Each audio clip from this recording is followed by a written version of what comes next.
દોસ્તો તમે વિચારો કે વેનેઝુએલા જ્યાં આખી દુનિયામાં સૌથી વધુ કાચું ઓઇલ છે, કાચું તેલ છે, અહીંયા દેશના રાષ્ટ્રપતિને અમેરિકાની આર્મી અહીંયા જાય અને એને ઉપાડીને લઈને આવતી રહે.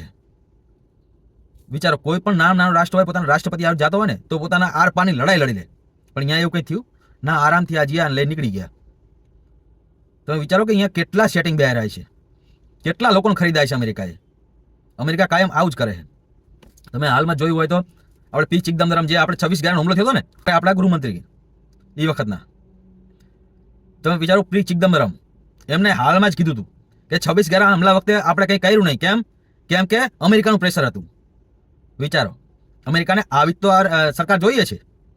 આજ બીજેપી સરકારને હટાવવા માટે કેટલા ટેરિફને ફેરિફને કેટલું નાખી રહ્યા છે, ગમે એમ કરીને ઝુકાવવા માંગે છે.